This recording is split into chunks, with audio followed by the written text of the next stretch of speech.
Well, hello, friends. Welcome back to Commute Talk. It's bright and early today, so getting a head start on the day here feels pretty good. I'm not great at getting up early, so when I do, it feels almost like a treat. Anyway, today I thought I would talk about performance optimization and some best practices for writing really performant code in C++, because that's something I get asked about every now and then. Like, hey, what are some best practices for C++? What are some of the performance implications of using smart pointers or this or that pattern, things like that. And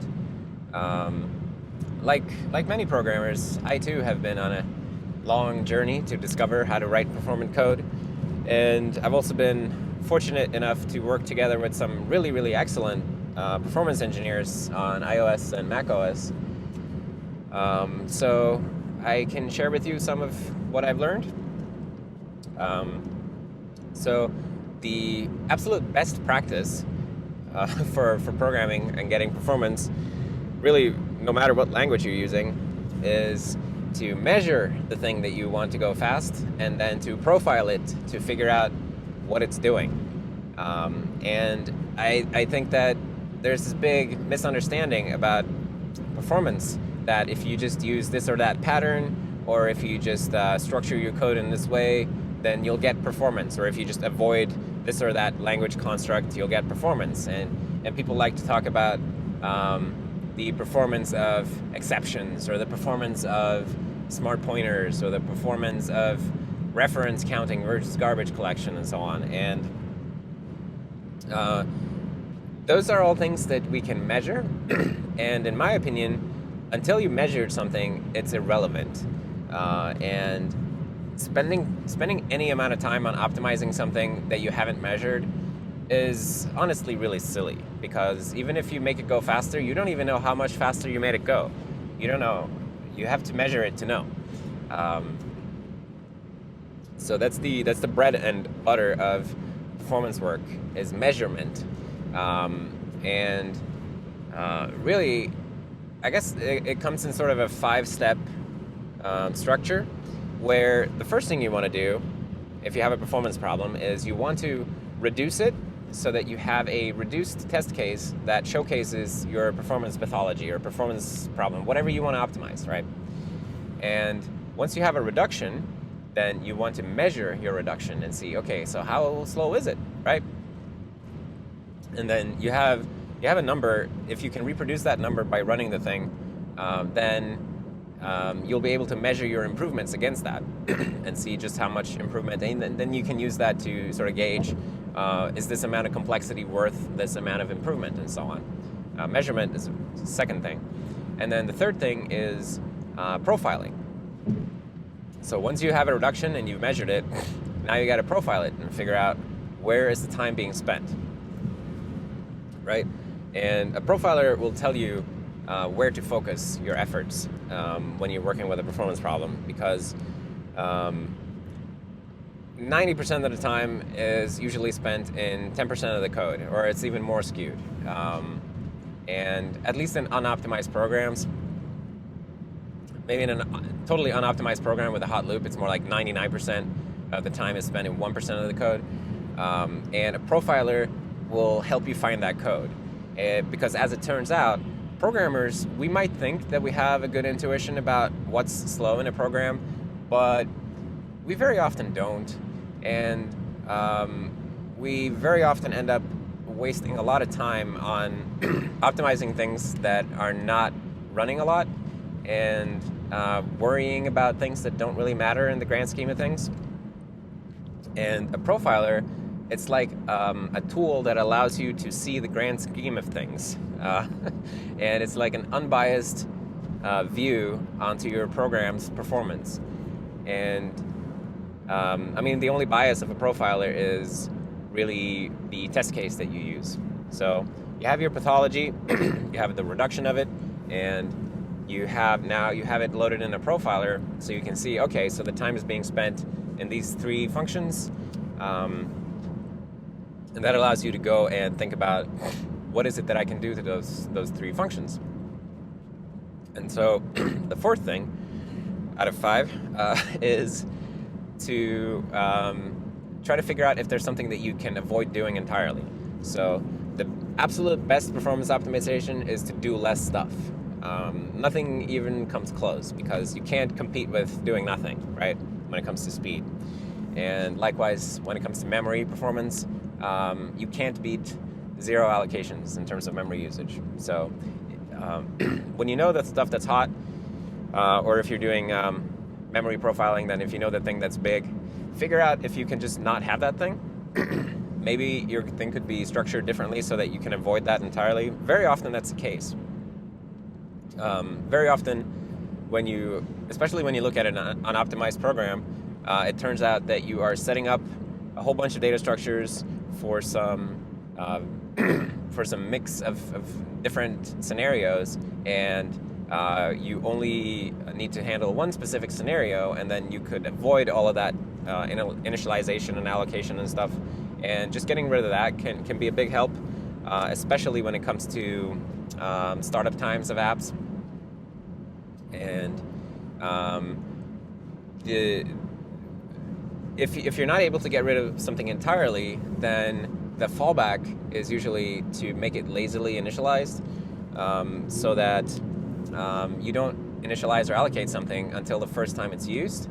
And it's a really simple pattern, but it helps you defer the cost of all of those things until you know for sure that you need them. So that's usually what you end up doing on the fourth step here, removing stuff and making stuff lazily initialized. And then the fifth and final step is, well, if you can't remove it, I guess you got to optimize it, right? So optimization work, it's highly context dependent, but usually what it comes down to for me is looking at the data structures and looking at the algorithms. Is there any way that I can use less data? Can I organize the data in a different way so that I don't have to traverse as much data? Can I cache some parts of the data so I don't have to recompute it over and over? Can I cache it so I don't have to look it up? And then for the algorithms, can I take this thing that's currently O of n squared and use something that's O log n, or O of 1, or, look at the big O notation of the algorithms that you're using and see if you can upgrade to a more time or space efficient algorithm. And then you just apply your optimizations, and then every time that you do one, you remeasure, see what kind of improvement it gets you, and then reprofile to see, okay, so what's the hotspot in the program now after I've optimized this part. And it's that continuous feedback loop with the profiler that gives in my opinion and in my experience, the absolute best results when it comes to optimizing programs. You have to learn how to work with your profiler and let it tell you what to work on. And if you once you let the profiler guide the way, then you can get your stuff going real fast. And there are, of course, various other tools and things, but the profiler is like the number one most important thing that anyone who wants to improve performance of their programs just needs to learn how to use a profiler. And it took me a long time before I learned how to do that myself. Like no one told me about it, and it wasn't in any of the books that I read about programming growing up. And it wasn't until I think the first time I ever used a profiler was when I was working on KDE, and I discovered the K-cache grind visualization tool for call grind profiles, and started running call grind on things, and I thought, wow, this is super interesting. And call grind is like a kind of a special profiler because it does instruction level simulation to figure out like in a very specific way how a program is spending its time, but it's not actually running it in the real way and then sampling it. So a sampling profiler is probably a better choice. It's just I started out with call grind, but the I think one of the best profilers, or the best profiler that I've ever used is Instruments on Mac OS and iOS. It's just an absolutely fantastic profiler, and I'm trying to build the profiler in Serenity to be at least similar in UI, because it's simple. Instruments is using dtrace, and we don't have dtrace, but maybe one day we will. But at least we can do the UI bits similar to Instruments, because I love Instruments. And if you have Mac OS, do check out Instruments. It's an absolutely amazing program. Anyway, so those 5 things are really, those are the best practices in my mind for performance. And if you stop worrying about which programming patterns or which smart pointers and stuff give you the best performance, and start measuring the thing that you want to go fast, you're gonna have the time of your life optimizing. At least I did when I first discovered how to actually solve performance problems, because it is exhilarating when you actually gain the tools to achieve these things. It's super duper exciting to just sit down and learn what's actually slow in my program. I don't know. I can't overstate how awesome it is to finally see these things. So go and check it out. Profile your program. Try it out and see what it's doing. And I bet you're going to be surprised if you haven't profiled it already. So I guess that's all I have to say about that. I don't have any other best practices, because best practices are irrelevant if you don't measure. At least that's my opinion. Yeah. So, I mean, just to clarify, that doesn't mean that you should make stupid things everywhere, where you like copy huge objects and allocate memory and don't free it and things like that. Like don't be silly, but don't worry so much about the little things. Let the profiler tell you which little things matter and which little things don't. And I personally have had trouble letting go of things I thought was important and things I thought mattered, but the profiler told me again and again, Andreas, this does not matter. And a typical thing like that is reference count churn. Like, I had it in my mind